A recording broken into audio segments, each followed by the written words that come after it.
Assalamualaikum warahmatullahi wabarakatuh. Hai teman-teman, gimana nih kabarnya semua? Semoga kita semua dalam keadaan sehat ya.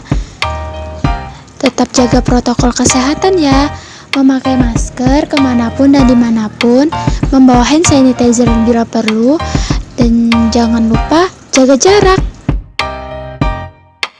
Sekarang aku ingin mengajak kalian untuk membahas topik 2, di mana topik 2 ini kita akan membahas 3 agenda, yaitu 1. Perusahaan pembiayaan ekspor, 2. Building societies, 3. Credit union. Nah, sekarang kita akan bahas satu persatu dan kita akan kupas tuntas satu persatu dari agenda-agenda yang ada di atas. Yang pertama, perusahaan pembiayaan ekspor, di mana Lembaga Pembiayaan Ekspor Indonesia atau LPEI, Indonesia Exim Bank atau IEB yang sebelumnya dikenal dengan nama Bank Ekspor Indonesia atau BEI, merupakan lembaga yang dibentuk oleh pemerintah dalam rangka mendukung pelaksanaan kegiatan pembiayaan ekspor nasional.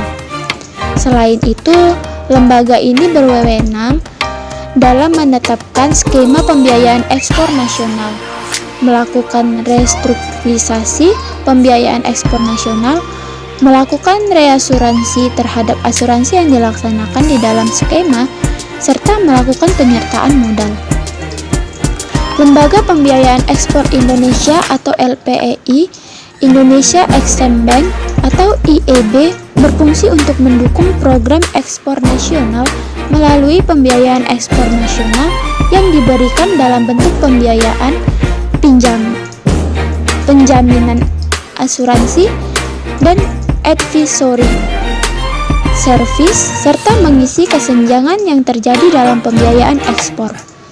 Untuk membiayai kegiatannya, LPEI dapat memperoleh dana dari 1. Penerbitan surat berharga, 2. Pinjaman jangka pendek, jangka menengah, dan atau jangka panjang yang bersumber dari pemerintah asing, lembaga multilateral, bank serta lembaga keuangan dan pembiayaan baik dalam maupun luar negeri, pemerintah, dan atau 3.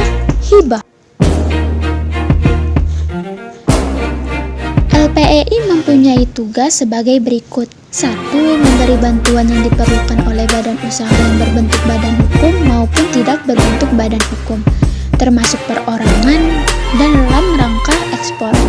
Bantuan yang diberikan dalam bentuk pembiayaan, penjaminan, maupun asuransi ekspor guna pengembangan usaha untuk menghasilkan barang dan jasa dan atau usaha lain yang menunjang ekspor.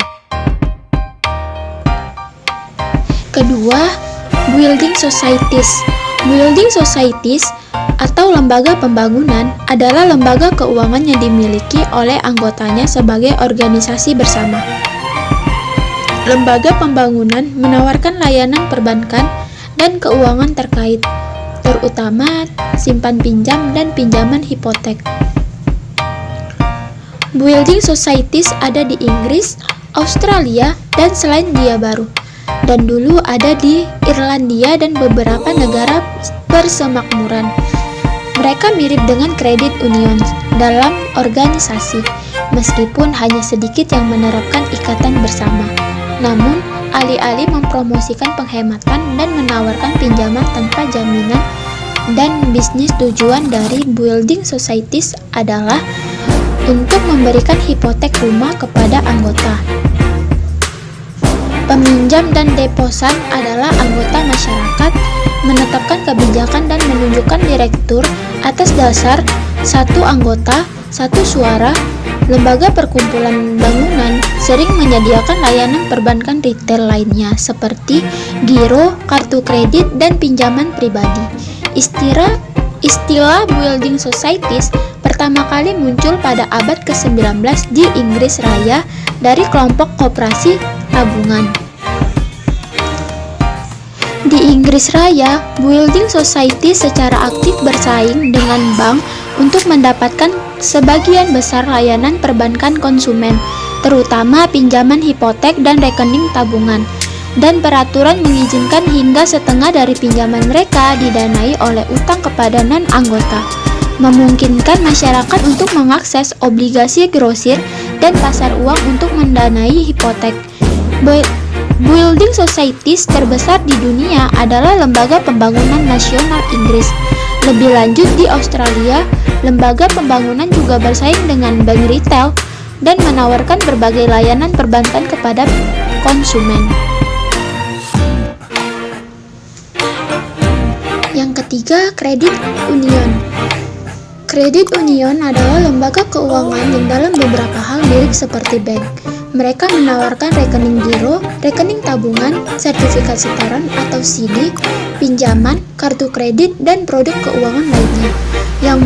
Yang membuatnya berbeda dari bank lain adalah struktur kepemilikannya. Kredit union adalah organisasi nirlaba yang dimiliki dan dikendalikan oleh anggotanya. Kamu sering mendengar rekening tabungan. Di dalam kredit union yang disebut akun berbagi.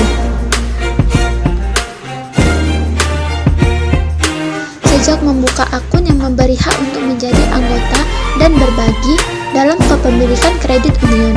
Biasanya setiap pemegang akun berbagi akan mendapatkan satu saham dan satu suara, terlepas dari beberapa banyak yang mereka setorkan.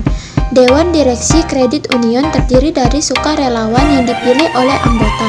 Kredit Union biasanya terbuka bagi orang-orang yang bekerja pada atasan tertentu, tinggal di daerah tertentu, atau berafiliasi dengan kelompok tertentu. Mengapa orang menggunakan kredit union? 1. Sederhananya, beberapa orang memilih kredit union karena nyaman. 2. Struktur kepemilikan yang unik dari kredit union adalah alasan lain mengapa banyak orang memilih untuk menggunakannya. 3. Menawarkan suku bunga pinjaman dan kartu kredit yang lebih rendah dan yang lebih tinggi pada rekening giro atau tabungan daripada bank tradisional. 4. Terkadang lebih mudah untuk mendapatkan pinjaman atau kartu kredit dengan kredit union jika memiliki masalah dalam sejarah keuangan, karena CU mungkin lebih bersedia untuk mengevaluasi individu berdasarkan kasus per kasus. 5. Menawarkan layanan pelanggan yang lebih personal. 6. Mendukung lembaga nirlaba lokal, bukan perusahaan besar yang selaras dengan nilai-nilai mereka. Cara kerja CU atau kredit union. Sebagian besar kredit union berfungsi sebagai bank. Mereka menawarkan layanan serupa seperti rekening giro dan tabungan, hipotek, pinjaman pribadi, kartu kredit, dan masih banyak lagi. Namun, hanya nama akun saja yang berbeda. Misalnya, banyak kredit union menyebut rekening giro dan tabungan mereka sebagai akun berbagi, yang menandakan bahwa mereka memberi bagian kepemilikan di lembaga tersebut.